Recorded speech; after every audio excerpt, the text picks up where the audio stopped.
నమస్తే. నమస్కారం అండి. సార్ చెప్పండి సార్, ఏంటి సార్ ఇప్పుడు 2024 చూస్తే అసలు వైనాట్ 175 అన్న వైసీపీ పార్టీ 11 సీట్లు రావడానికి కారణం ఏమిండొచ్చు?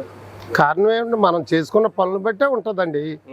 ఆయన ఏం చేశారో తెలీదా? ప్రజలు ఇప్పుడు దానికి తగ్గ రీతిగా ప్రవర్తించారు. ఓటు అనే ఆయుధం ఉన్నంత చెప్పు కూడా భయపడవలసిన పని లేదండి. ఏ ఓటరు కూడా ఆ ఓటు తీర్పు చక్కగా చెప్పింది కదా, ఇంకేం మాట్లాడతాక దేర్ ఈజ్ నో స్కోప్. అంతే. ఏటి 174 సీట్లకి 160 వచ్చాయంటే ఇంకెక్కువ కూడా వస్తాయి. ఇందులో ఏ దాగుడు మూతలు లేవు. ఈ రోజున మన జేబులో 100 రూపాయలు పెట్టుకుని ఆడుకోక 5 ఇస్తే మంచి ఏమి రాదు. ఆయన గ్రహించలేదు అంతే. ఇది స్వతంత్ర భారతదేశం. డాక్టర్ బిఆర్ అంబేద్కర్ గారు కాన్స్టిట్యూషన్లో అంత సిస్టమేటిక్ రాశాడు. వాళ్ళ కాన్స్టిట్యూషనే లేదని అన్నీ కలిపి తెలకండి. షెడ్యూల్ కులాల్లో 59 కులాలు ఉన్నాయి. 59 కులాల్లో ఈ వేళ 76వ సంవత్సరం స్వాతంత్రం వచ్చి ఇంకనూ డెవలప్ అవ్వలేదు. అంత హీన స్థితిలో ఉన్న దళితుల్ని ఎవరు మోసం చేశారు? ఇదివరకు చంద్రబాబు నాయుడు గారు మోసం చేశారా? చేయలేదే. ఆయన వర్గీకరణ అనే చక్కని పదముతోటి ఏ కులం అయితే అనగారిపోయిందో ఆ కులాలను బయటకు తెచ్చారే. మళ్ళీ అటువంటి మహానుభావుడు రావాలా? ఆకలి అవుతుందని అంటే అన్నం పెట్టిన వాడు గొప్పోడా, లేకపోతే అడగకుండా మీకు ఇంకోటి ఇస్తాను బట్టలు కుట్టిస్తాను అన్నవాడు గొప్పోడా? ఆకలి అవుతుందని మేము అడిగాం. ఆ రోజున అన్నం ఇచ్చాడు. 4 సంవత్సరాలు 22,000 ఉద్యోగాలు వచ్చినాయి. ఎంతో హ్యాపీగా ఉన్నారు. ఈవేళ అందరూ కూడా పెన్షనబుల్ జాబ్స్ అవి. ఏదో ఈవేళ కాంట్రాక్ట్ వ్యవస్థ ఇచ్చాడు ఈయన సచివాలయ ఉద్యోగులు. ఆ ఉద్యోగ క్రమం తీసాడు.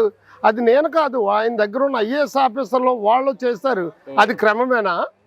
ఒక ఉద్యోగాన్ని తీయాలని సర్టిఫికేట్లు చూడాలి, వెరిఫై చేయాలి. ఒక క్రమమైన పద్ధతిలో చేస్తేనే వాడు ఉద్యోగి. వాడు ఒక రౌడీలాగా ప్రవర్తించాడు. వాలంటరీ రౌడీయే, ఇంకో ఉద్యోగస్తుడు రౌడీయే. ఆ సచివాలయంలో నీ ఉద్యోగం ఏంటంటే ఆ చెప్పేవాళ్ళు లేడు.